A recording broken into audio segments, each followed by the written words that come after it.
আসসালামু আলাইকুম, স্বাগত জানাচ্ছি বিডি চ্যানেল 4 রাতের সংবাদে। সাথে আছে আমি লৌরা চৌধুরী। শুরুতে আলমগীর হোসেন সিটি সংবাদ শিরোনাম।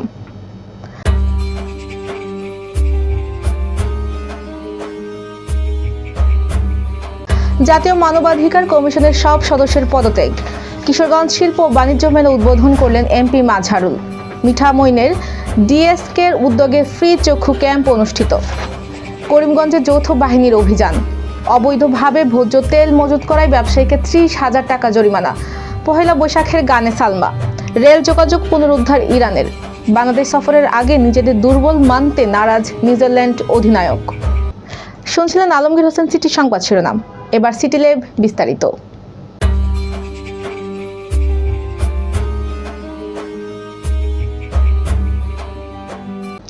জাতীয় মানবাধিকার কমিশনের সব সদস্য পদত্যাগ করেছেন। জাতীয় মানবাধিকার কমিশন নিয়ে অন্তর্বর্তী সরকারের আমলে জারি করা অধ্যাদেশ বাতিল হওয়ায় তারা পদত্যাগ করেছেন বলে জানা যায়। পদত্যাগের পর তাদের পক্ষ থেকে একটি খোলা চিঠি গণমাধ্যমকে পাঠানো হয়েছে। আজ দুপুরে জাতীয় মানবাধিকার কমিশনের সদস্য ডক্টর নাবিলা ইদ্রিস গণমাধ্যমকে এই তথ্য নিশ্চিত করেন। এবার স্যাফরন ডিলাইট স্থানীয় সংবাদ।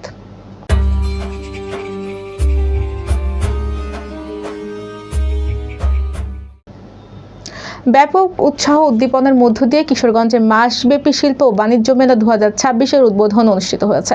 আজ সকাল 11:30টায় কিশোরগঞ্জের চেম্বার অফ কমার্স অ্যান্ড ইন্ডাস্ট্রির আয়োজনে জেলা ক্রিকেট স্টেডিয়াম প্রাঙ্গণে এ মেলার উদ্বোধন করা হয়। উদ্বোধনী অনুষ্ঠানে প্রধান অতিথি হিসেবে উপস্থিত ছিলেন কিশোরগঞ্জ 1 আসনের সংসদ সদস্য মোহাম্মদ মাজহারুল ইসলাম। বিশেষ অতিথি হিসেবে উপস্থিত ছিলেন জেলা পরিষদের প্রশাসক খালেদ সাইফুল্লাহ সোহেল খান। কিশোরগঞ্জের হাওর অধ্যুষিত উপজেলা মিঠামইনের ঢাকি ইউনিয়নে ফ্রি চক্ষু ক্যাম্প অনুষ্ঠিত হয়েছে।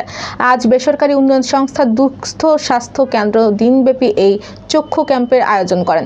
উপজেলার ঠাকুরহাটিতে অনুষ্ঠিত বিশেষায়িত এই স্বাস্থ্য ক্যাম্প উপলক্ষে আয়োজিত অনুষ্ঠানে স্বাগত বক্তব্য রাখেন দুস্থ স্বাস্থ্য কেন্দ্রের উপপরিচালক ও প্রকল্প সমন্বয়কারী Mohammad Shahiduzzaman Bhuiyan.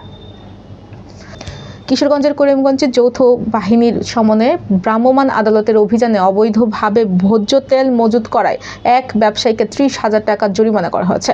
RAB 14 CPC 2 Kishoreganj camp ও সেনাবাহিনীর যৌথ অভিযানে নেতৃত্ব দেন করিমগঞ্জ উপজেলার সহকারী কমিশনার ও এক্সিকিউটিভ ম্যাজিস্ট্রেট।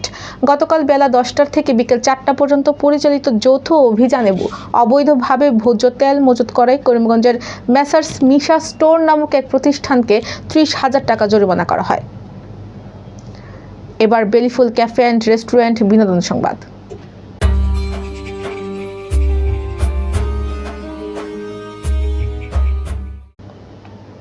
পহেলা বৈশাখ উপলক্ষে নতুন গান নিয়ে হাজির হচ্ছেন জনপ্রিয় সঙ্গীত শিল্পী সালমা।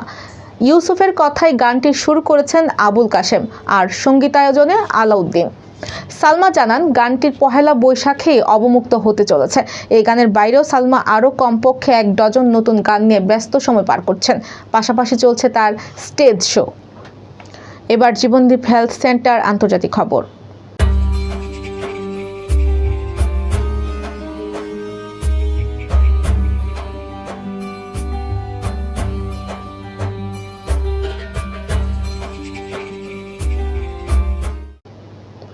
তেহরান, তাবরিজ এবং মাশহাদের সঙ্গে রেল যোগাযোগ পুনরুদ্ধার করেছে ইরান।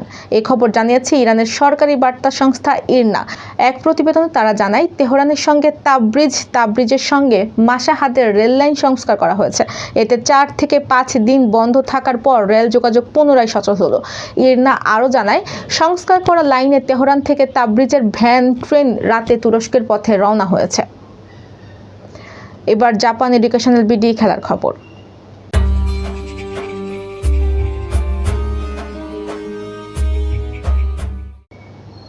তিনটি করে ওয়ানডে ও টি20 ম্যাচের সিরিজ খেলতে আজ রাতে ঢাকা পৌঁছানোর কথা রয়েছে নিউজিল্যান্ড ক্রিকেট দলের।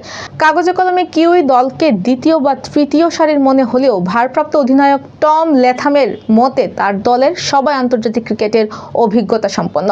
দেশ ছাড়ার আগে কিউই অধিনায়ক জানান বাংলাদেশ সফরে স্পিন চ্যালেঞ্জ সামলাতে প্রস্তুত তার দল। Indian premier league, Pakistan super league এবং চোট বিশ্রামের কারণে অন্তত 15 থেকে 16 জন শীর্ষ তারকাকে ছাড়াই বাংলাদেশে আসতে হচ্ছে নিউজিল্যান্ডের। দর্শক, সংবাদ শেষ করার আগে ম্যাপেল ইন্টারন্যাশনাল স্কুল সংবাদ শিরোনামগুলো আরও একবার।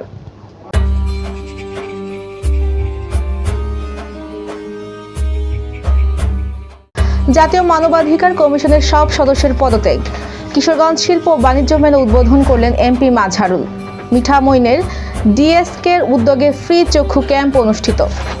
করিমগঞ্জে যৌথ বাহিনীর অভিযান। অবৈধভাবে ভোজ্য তেল মজুত করায় ব্যবসায়ীকে 30,000 টাকা জরিমানা। পহেলা বৈশাখের গানে সালমা। রেল যোগাযোগ পুনরুদ্ধার ইরানের। বাংলাদেশ সফরের আগে নিজেদের দুর্বল মানতে নারাজ নিউজিল্যান্ড অধিনায়ক। প্রিয় দর্শক, এই ছিল বিডি চ্যানেল 4 রাতের সংবাদ। সবাইকে পরবর্তী সংবাদ দেখার আমন্ত্রণ জানিয়ে আজকের মতো এখানেই বিদায় নিচ্ছি। সবাই ভালো থাকবেন, সুস্থ থাকবেন এবং নিত্য নতুন সংবাদ পেতে বিডি চ্যানেল 4 ফেসবুক পেজ ও ইউটিউব চ্যানেলের সাথেই থাকুন। আল্লাহ হাফেজ, শুভরাত্রি।